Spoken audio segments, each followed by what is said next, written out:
Good morning. Good morning. Good morning. Good morning. It is time for today's episode of Books and Besties. I am your co host, Dr. Angie B., and I'm thrilled to be here. I really, really am. We've got some wonderful guests lined up today. These guests are coming in from all across the country, and I'm just really excited to be able to talk with them, learn about them, and to ask them your questions. Okay, everybody, we're gonna check out what Sheuvonda has to say. Tell everybody your name and what city and state you live in. Hi, my name is Sheuvonda, and I live in Los Angeles, California. Ooh, you're nowhere near those wildfires that we heard about, or No, I'm not near there. I live like in Windsor Hills. tell us something special about what you've been up to lately. I just came from the studio. I have a film coming out with my book, which Avalon probably told you is called Sheuvonda's Autobiography, pages from her documentary. So we're just doing the finishing touches on the film so that people can relate to the book and also the film to understand what's going on. Wonderful. Do you get to pick who are the actors in your film, and do you get to meet them? Who's going to play you? So many questions. Well, actually, it's a low budget film, so I've been doing this all by myself. What happened, this was really a court case, and it turned Hmm. into a book. I also released a video called Sheuvonda's Letter to DA Gascon. It's about the book. It's not a political venue, but it's about the book and the struggles that I went through as a Black American trying to seek justice for us people of color. You're absolutely right. What started off was it was an illegal raid that came to my house on September 19th, 1999. And they didn't have a search warrant. They just came into my house, busted my door down. I was nine months pregnant, threw me down on the ground. I filed, charges against them because I never had an issue with the police before.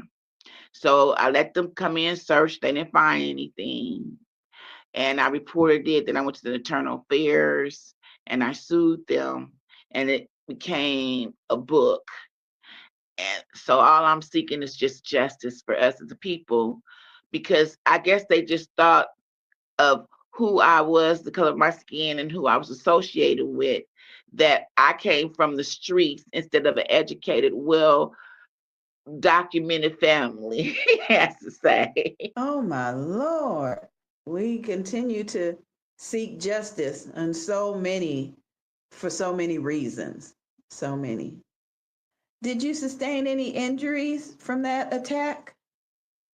Yes, I had emotional scars, but I had bruises on my foot where they kicked me. And just, thinking about it every night, I had to tie my bar door with a shoestring. And my kids, they didn't want to stay there anymore, which I can understand. With the film, you said it's low budget. So, when do you anticipate it being completed so we can see it? It should be completed in another 3 months. So Hmm. I just got through laying down the score for it.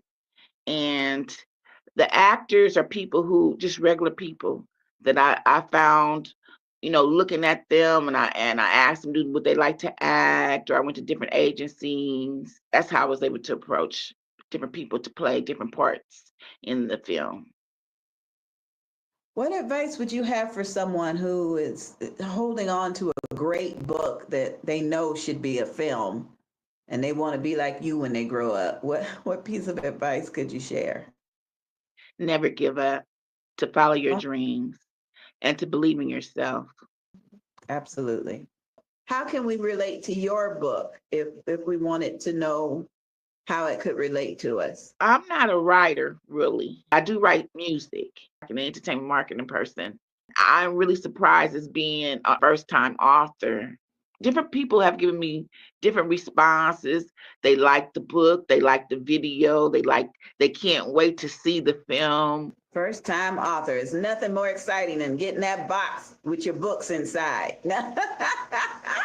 That's true. When I received the first book, these are pages from a book that I had previously wrote, but it was too big and it was a colorful book. So what I wanted to do was to break it down so people could understand it. They could read the internal affairs report. They could read about what happened. And by me going to school and being educated, I knew what the police could do and what the police could not do. It is a motivational book because I also have a poem in there, Never to Give Up. So that helped me along my journey. I let them come on in there, even though they didn't have a warrant. They busted my door down and put me down on the ground. I didn't say anything. I didn't complain because I knew God was watching me, see, and He was taking care of me every step that I took along this journey. If you've got faith that God won't put more on you than you can bear, then you halfway there. That's remarkable. That's remarkable. Could you read us a little bit, a line or two from your book? I'd love to hear it. In chapter 1, I put in there, what kind of world do we live in? I can only imagine how one must feel being betrayed by a fellow police officer and friends. I can only dream about the pain, hurt, and disappointment one must feel working out in the streets every day while the badge they wear is tarnished from corruption, lawsuits, excessive force, and scandals that plague your department just because of a few rotten apples. Now, the reason why I wrote this is because I have a lot of police officers that are relatives of mine, good friends, went to school with. I'm not upset about the police department. What I'm upset about is those few little rotten apples that tarnish your badge. And I tell them, don't give up. I gave them a badge of faith. Everything will be okay just because one police officer is on the take, taking bribes or doing whatever they're doing. Don't you give up, you see. And that's why I try to bestow in everyone that reads the book. Phenomenal. I got chills just listening to you. Yes, we have to know our rights, but we also have to know how to apply our rights. We can't just be yelling and screaming and fighting back. Even though you were on the ground, you complied with what they were saying. And I mean, it's just that's awful. why I couldn't understand. I couldn't understand because I was in compliance, and the police officer who should have been in charge, he even asked the other person, "Well, did you find anything?" And it was like a rush job. Yes, we found a lot. Oh, a lot to book her with and all this and that. But when it came down to the court, it was a DA reject because they didn't have anything at all. I wanted people to be educated and to learn about the laws in California and also the federal laws. Yeah. So the film and the book will show you that, into detail. And this happened in the late 90s, 1999, you said? That's correct, Dr. Mee. I can only imagine. And I really have no words to say. It's just tragic. Just tragic. But Yes, I do have to say, I'm proud of you for putting it in writing, for Thank you. putting it down on paper. I'm proud of you because your book is going to help somebody else. And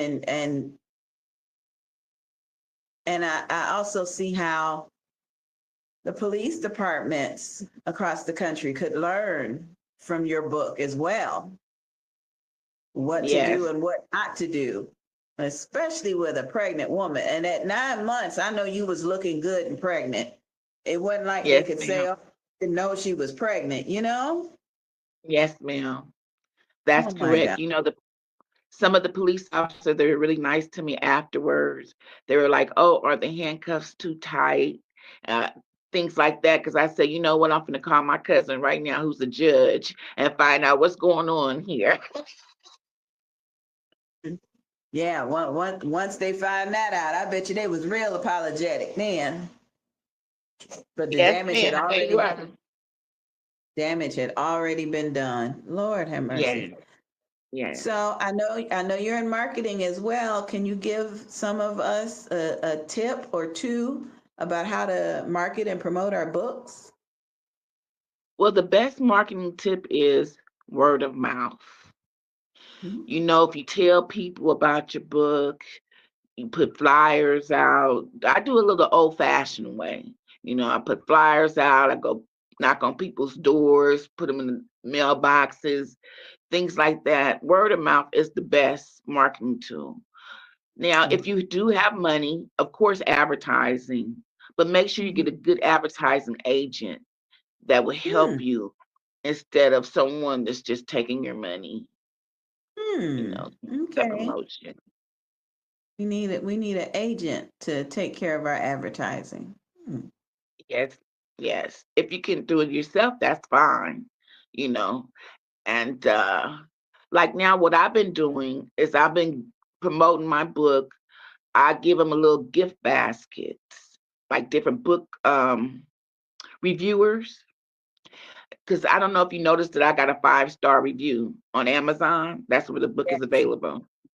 Yes. And so by people being now living far away, everything's digital in the COVID-19, you still can't just drop things off. But I go to different newspapers and I put together a little promo package with the book in it, a PR notice, you know, like to explain the book, just little things like that that will help you.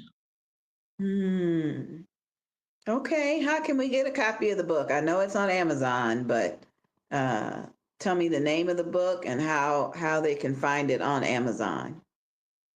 Okay, you could just go to Amazon and it's called Sheuvonda's Autobiography, Pages from Her Documentary, and you'll see a picture of me. Can you see the Yep. book? Yep. Okay. Just click my face on there and you'll see me. Now, I don't Good. have a link, but Good. I do have a link. But again, I was unfor and again, thank you so very much for having me on your show. I would have prepared something, a link or something, so that you'll be able to receive it on Amazon. Oh, okay, okay. Well, Those we got a little time, and I'd love to have you join us again. So you have time to make a link and then let us know, and we'll be sure to share it on an upcoming episode of Books and Besties, because that's a great Thank marketing tool right there. Hmm. you. Yeah. It's an exciting thing to be able to meet authors and work with them and learn about who they are and what they do, just like you today. It's just been so eye-opening for me. We have to know our rights. That's the biggest thing I Yeah. took from you today. And Yes. I don't And know. don't I don't know. complain. I don't want you to complain either. You know, Right. just if you just do what they say, then come back later and get them. Just, be obedient. And come back later and get them. That's good. That's good. You won't seem like irate or they could say anything, If you was like, oh no, go ahead. You want to search the car, search the car. You want to go ahead, because you have nothing to hide. Because I'm taking notes, and I know some people. Well, thank you so much. I hope I didn't keep you for too long, but I'm just absolutely fascinated by your story. And I appreciate you for being our guest on the show today. Do you have any final comments you'd like to leave our audience with?